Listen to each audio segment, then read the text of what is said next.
निवडणुकीतील राजकीय पराभवाची भीती सत्ताधारी पक्षाला काय काय करायला लावते हे समजून घ्यायचं असेल तर त्याच्यासाठी आजच्या अर्थसंकल्पा इतकं दुसरं चांगलं उदाहरण सापडणार नाही.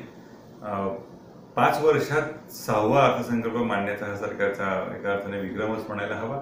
सर्वसाधारणपणे निवडणुकीच्या आधीच्या वर्षामध्ये निवडणूक ज्या वर्षात होत असते त्या वेळेचा आधीचा अर्थसंकल्प हा लेखानुदान मांडण्याची पद्धत असते. म्हणजे 4 महिन्याचा खर्च फक्त सरकार स्वतःला मंजूर करून घेतं, कारण निवडणुकीच्या नंतर सरकार जे कुठलं येईल त्याला पुढचा अर्थसंकल्प मांडण्याची संधी हवी हा त्यामागचा विचार असतो. पण निवडणुकीनंतर आपणच पूर्णपणे सत्तेवर येऊ अशी खात्री या सरकारला असणार, कारण ज्या पद्धतीने त्याने अर्थसंकल्प मांडला त्यावरून त्याचा अर्थ असा निघू शकतो. त्यामुळे 2 गोष्टी या अर्थसंकल्पामध्ये महत्त्वाच्या असतील अशी शंका व्यक्त केली जात होती. तज्ज्ञांचे तसे अंदाज होते.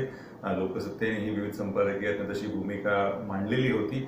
एक म्हणजे शेतकऱ्यांसाठी प्रचंड मोठ्या प्रमाणावरती सरकार काहीतरी करू शकेल, तसं झालेलं आहे. दुसरा जो वर्ग आहे सत्तेसाठी महत्त्वाचा जो असतो मध्यम वर्ग, त्यांना सुद्धा मोठ्या प्रमाणावरती आयकरामध्ये सवलत देण्याची शक्यता होती. ती पण पूर्णपणे खरी ठरली. पहिला मुद्दा शेतकऱ्यांच्या विषयी.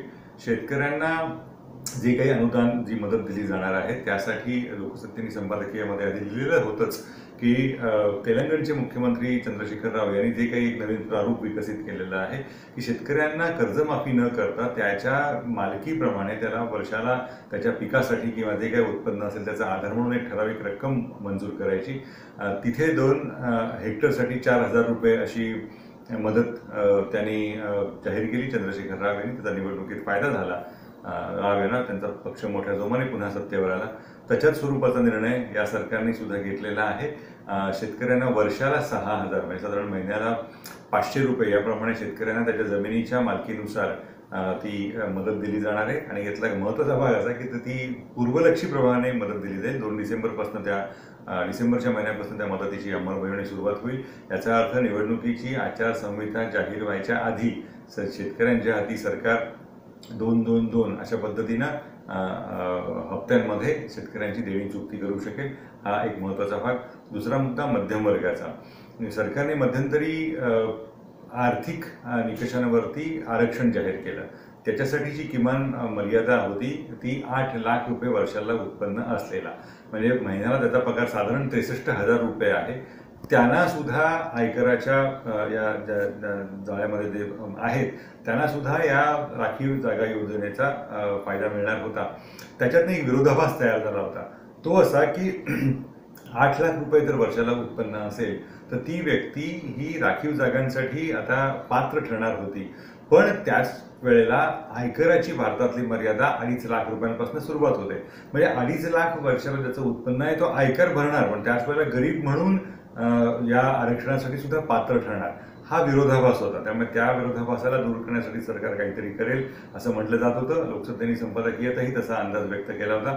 तो पूर्णपणे खरा ठरला. याच्या पुढे ही आयकराची मर्यादा वर्षाला 5 लाख रुपये उत्पन्न इतक्या स्वरूपाची असू शकेल. याचा अर्थ वर्षाला महिन्याला साधारण 40,000 ते 50,000 रुपये जे काही कमवणारा एक मोठा वर्ग आहे त्या वर्गाला याचा थेट फायदा होईल. सरकारच्याच अधिकृत आकडेवारीनुसार साधारण 3 कोटी देशातील जनतेला या सवलतीचा फायदा होऊ शकेल. हा एक झाला अर्थसंकल्पाचा भाग.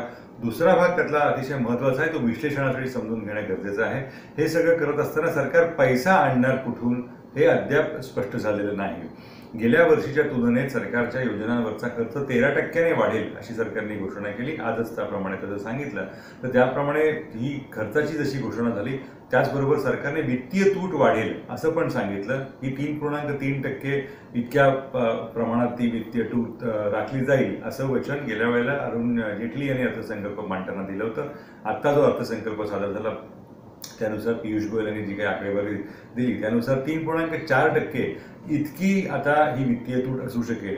वित्तीय तूट याचा अर्थ सरकारचा एकूण खर्च करण्याची क्षमता आणि सरकारचं उत्पन्न यातला जो तफावतीचा भाग असतो त्याला वित्तीय तूट म्हणतात. सरकारला या पद्धतीप्रमाणे जवळपास 7.25 लाख कोटी रुपयाची तूट अपेक्षित आहे. म्हणजे सरकार जे काही उत्पन्न मिळवणार आहे आणि सरकार जे काही खर्च करणार आहे त्याच्यामध्ये 7.25 लाख कोटी रुपयांची तफावत असेल. आजच्या घोषणेनुसार ही तफावत 7 लाख कोटी रुपयांच्या पलीकडे जाईल हे अधिकृतपणे सरकारने सांगितलेलं आहे. हा एक भाग. दुसरा भाग त्यातला असा सरकारने आज ज्या काही नवीन घोषणा आणि सवलती जाहीर केल्या त्यानुसार 88,000 कोटी रुपयांचा अतिरिक्त खर्च सरकारला करावा लागणार आहे. म्हणजे मगाशी जी काही तूट सांगितली आपण ती जवळपास 7 लाख कोटी रुपयांची, त्यात अधिक 88,000 कोटी रुपये सरकारला खर्च करावे लागणार आहेत. याच्यासाठी सरकारने जी एक गेल्या वर्षी स्वतःपुरतीच एक कशी मर्यादा घालून ठेवली होती की विविध सरकारी योजनांमधल्या कंपन्यांमधल्या फायद्यामध्ये ज्या नाही आहेत अशा पद्धतीच्या यंत्रणांमधल्या निर्गुंतवणुकीतनं 80,000 ते 90,000 कोटी रुपये आम्ही कमवू असं सरकारने सांगितलेलं होतं. आज जी काही आकडेवारी जाहीर झाली त्याच्यानुसार असं दिसतं की त्यातनं फक्त 35,000 कोटी रुपये लक्ष साधता आलं. त्याच वेळेला जीएसटी वरनं जी काही एक मर्यादा होती, सरकारला वाटत होतं की दर महिन्याला 1 लाख कोटी रुपयांचं उत्पन्न वाढेल, तसं झालेलं नाहीये. गेल्या वर्षभरामध्ये फक्त 3 वेळेला हा 1 लाख कोटी रुपयांचा टप्पा जीएसटीने ओलांडलेला आहे. अशा वेळेला त्या पातळीवरती एक मोठा खड्डा सरकारला पडणार आहे. हे खड्डे उत्पन्नाचे भरून कसे काढणार याचे काहीही तपशील न देता मोठ्या खर्चाची योजना जाहीर करणारा अर्थसंकल्प याचं वर्णन करावं लागेल. पण शेवटी हे निवडणुकीचं वर्ष आहे.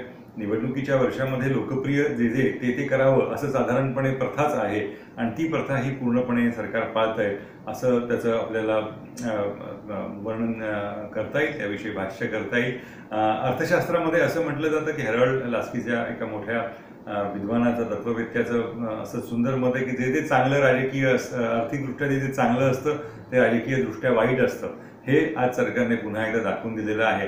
राजकीय दृष्ट्या लोकप्रिय होण्याच्या नादात आर्थिकदृष्ट्या मोठ्या प्रमाणावरती आव्हान सरकार स्वतःपुढे उभं करतंय. पण हे राजकीय वर्ष असल्यामुळे, निवडणुकीचं वर्ष असल्यामुळे एकंदर लोकप्रियतेचा जो महापूर आता सरकारी योजनांमधनं दिसणार आहे त्याची चुणूक आपल्याला अर्थसंकल्पात न दिसते असं म्हणायला हवं.